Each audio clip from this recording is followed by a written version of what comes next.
Ever since the beginning of programming, programming meant precision. You had to know the exact syntax, you had to push through errors, you had to tell the computer exactly what to do. And so now something has shifted. Today, almost anyone can describe what they want. You can describe an app, a tool, a website, and AI will generate some working code, or at least it appears to be working. Sometimes it really does. That move from writing syntax to expressing intent is what people call vibe coding. It's empowering, it lowers barriers to entry. It also changes the experience of creating code. And so while solutions can appear instant, we skip some of the friction, and some of that friction and the debugging and the confusion and just persisting your way through is where you learn some understanding of what happens with code. So without that, things can get a little fragile. So vibe coding has a place, in my opinion, but it also has a learning curve. It's probably a lot of what we're going to be doing with programming, but we're just now developing some of the experience and techniques to make it work. So that said, I want to talk about vibe coding and how we can get some exposure to that in class. All right, so first of all, I want to let you know where the term comes from. Back in February 2nd, 2025, Andrej Karpathy, he said, there's a new kind of coding I call vibe coding, where you fully give in to the vibes, embrace exponentials, and forget the code even exists. So he was a well-known co-founder of OpenAI with, OpenAI as ChatGPT, former head of AI at Tesla. This guy knows what he's talking about. There's an important nuance that often gets lost with vibe coding. So you'll see lots of quotes where they talk about vibe coding, building software by prompting without reviewing or understanding. There's cautionary tales all over the place. And Karpathy himself was a world-class programmer, so he wasn't saying this is what you should do to write code. He was saying it's a fun thing to do and experiment with. And actually, you can make some progress and build some important things or cool things. It's very new, and we have to figure this all out. It's only a year old.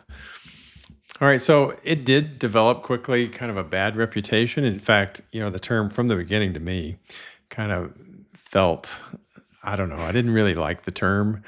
And so there's all types of things that you see in the news about vibe-coded apps. Lovable is what we're going to be exploring. So May 2025, quickly after the term got invented, there were some pretty significant security gaps found in a lot of Lovable generated apps. Now, if you look at this number, 170 out of 1,600, so roughly 1 in 10.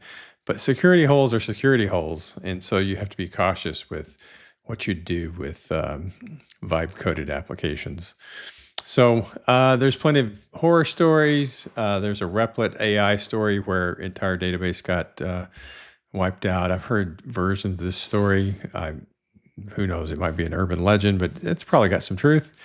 I do think that there was some enterprise kind of company pushback because vibe coding in a real enterprise environment would create lots of problems. And so there's lots of information about that kind of thing. So the point is, I'm not going to go through all these. There's one that's really recent. Lovable built a grading app that exposed 18,000 student grades and personal records at some pretty big name places. So cautionary tales, we're going to be thinking about that and giving some security tips as we move forward. So why are we doing it? I do think it's an important thing. I think that the advances will get better. You'll be able to create secure code.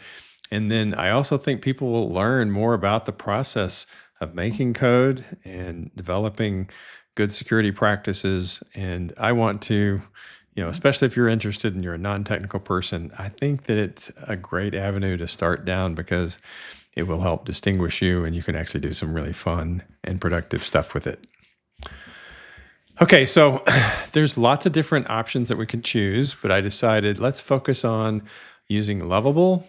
And the workflow that I would suggest for playing around with Lovable is to, first of all, create what you want to do in Gemini, because we have Gemini Pro subscriptions and it's capable of generating a pretty good initial prompt within Lovable.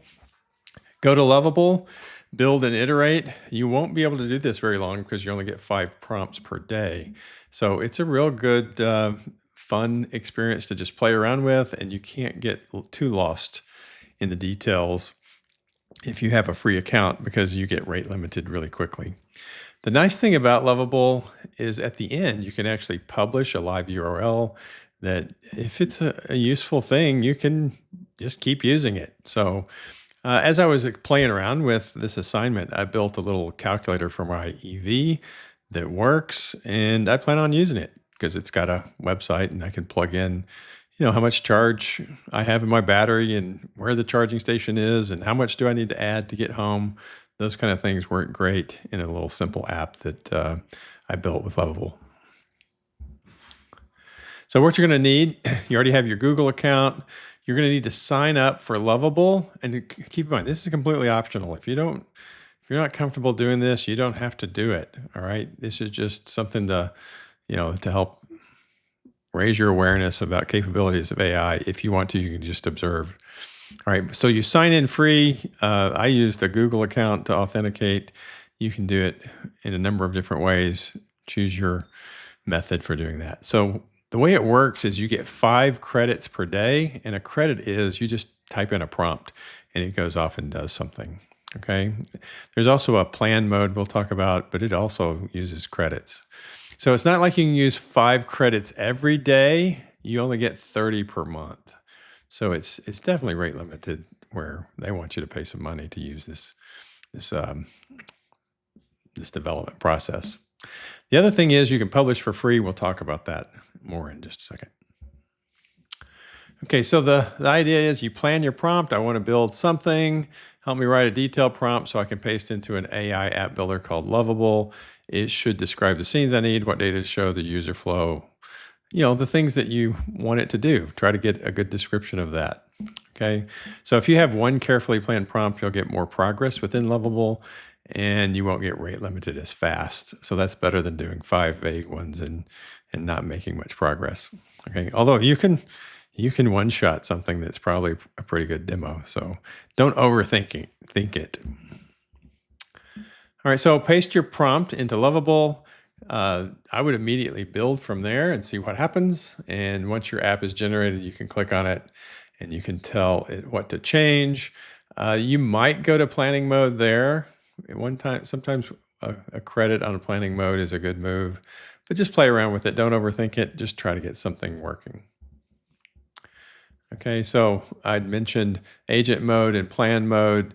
Plan mode is where you stop and you say, hey, what do I need to do to make any problems that I have resolve? So, if you build something, chances are something about it will be broke. Maybe it won't look right, or maybe some function that you had won't really work right. And so you can kind of plan and iterate a little bit using Lovable. Okay, so from there, once you get it working, you can publish it to the right corner. It'll generate a web link that you can use and share. Okay, so that's kind of fun to do. All right, so I have to admit, last year when we went through this in the Gen AI course, students were really excited at first about Lovable, but then when they really tried to get their apps to work, where it had information that sustained, it involved making a database, and it was a pain, and people in a way got a negative overall experience that, oh yeah, it can do something that looks like it works, but it's hard to actually get it to work. I think that's changed quite a bit. You can integrate directly with a database, which keeps track of data that persists between, like if you move from one browser to the next, or another system, another computer, if you don't have a database behind it, the data doesn't persist. Okay, so Supabase is free. You don't need a credit card. You can add that on, but I don't expect that for this exercise. You can just have a front end that doesn't have a database. I just wanted to make you aware of it, that you can actually go a little further.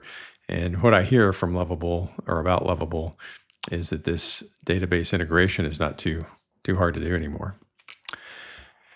Okay, so there are some security tips. I don't want you to build something that comes back and hurts you with some security issues. So when you're doing this, don't use real personal data. Don't put anything important into this. Don't connect to real accounts.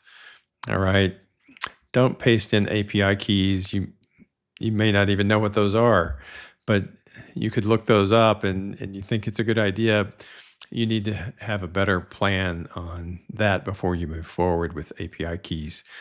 And then if you go to the database setup situation, I would do that on an app where it doesn't matter if people find out what's in the database, all right, while you're learning. So be sure and do those tips. Don't trust that it looks secure. In fact, I think that's an overall lesson.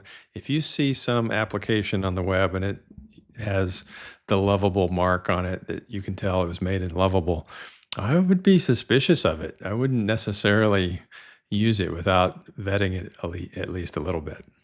Okay, so published, that doesn't mean it's ready for real users. In fact, I probably wouldn't even go with putting an authentication step into the apps that you're going to be prototyping. Okay, so ideas to get you started. I asked Claude to come up with these, and so I like these on the simple front end. Just a little website or portfolio, a class schedule organizer. These things are pretty fun, and they do have some data that can get stored on there, but again, it won't persist. And to make it persist, you would need a Supabase database, and you can add some of these, like a habit tracker. That's okay, but I don't think you're going to do a study group finder. I don't know. Maybe you want to, but the point is these would need some kind of way of the data persisting and being able to look up data and manipulate the data, and you would need a database. All right, so you can experiment. There's lots of different things you could try. All right, if you're already comfortable with code, you might not want to do this project. You might want to skip straight into something like Google AI Studio. It just looks a little more intimidating. It's not the place that I would start if I had never built anything before. Bolt is similar to Lovable. I think it's really just as easy. And then Replit, I've never used, but I hear that it looks a little more intimidating to use. So that's why we're starting with Lovable.